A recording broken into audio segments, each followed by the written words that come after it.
बिहार विधानसभा निवडणुकीमध्ये एनडीएचा ऐतिहासिक विजय झालाय, तर महाआघाडीला महागठबंधनला दारुण पराभवाच्या नामुष्कीला सामोरं जावं लागलंय। बिहारच्या याच निकालाबद्दल शरद पवार यांनी प्रतिक्रिया देत चिंता व्यक्त केली आहे। बिहारमध्ये सरकारने वाटलेल्या 10,000 रुपयांवर पवारांनी आक्षेप घेतलाय, तर निवडणूक आयोगाने याचा विचार करायला हवा असंही शरद पवार यांनी म्हटलेलं आहे।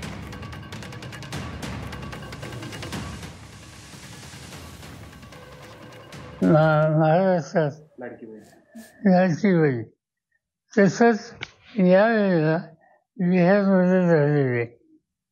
आता प्रश्न असा आहे की इथून पुढच्या निवडणुकीत ज्यांच्या हातात सत्ता आहे त्यांनी मतदानाच्या आधी अशा पद्धतीने पैशांचं वाटप करून निवडणुकीला सामोरं जायचं ही भूमिका घेतली तर एकंदर निवडणूक पद्धतीच्या बद्दल लोकांचा विश्वास याला धक्का बसेल तर काहीची चिंता आहे।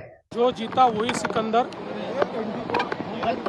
हारल्यानंतर पराभव झाल्यानंतर पराभव स्वीकारता आला पाहिजे, मोकळ्या मनानं आपल्या चुका कबूल केल्या पाहिजेत, आत्मपरीक्षण केलं पाहिजे।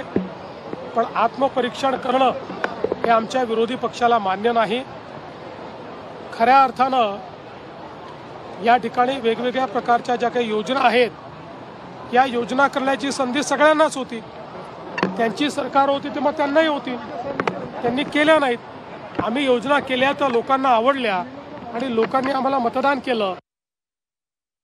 चुनाव में हार और जीत होते हैं, लेकिन आज भारत में क्या हो रहा है, महाराष्ट्र और हरियाणा में जो हुआ है उसी समान बिहार में भी हुआ है। ये इलेक्शन कमीशन की जीत है, बीजेपी का जीत नहीं है। इलेक्शन कमीशन ने जिस तरीके से चुनाव की प्रणाली अपना रहे उसके वजह से बीजेपी जीत रहे हैं, लेकिन महाराष्ट्र और हरियाणा में जो हुआ है उसके बाद भी ये सुधारते नहीं है।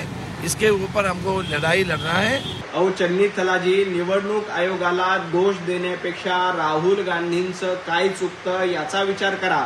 राहुल गांधींच्या नेतृत्वात आजपर्यंत 95 निवडणुकीत तुमचा पराभव झाला। लवकरच राहुल गांधी यांची शतकवीर म्हणून घोषणा होणार आहे। 100 निवडणुका देखील राहुल गांधींच्या नेतृत्वात परास्त होतील। त्यामुळे काँग्रेसनं आधी आत्मचिंतन करावं की आपला पराभव का होतो।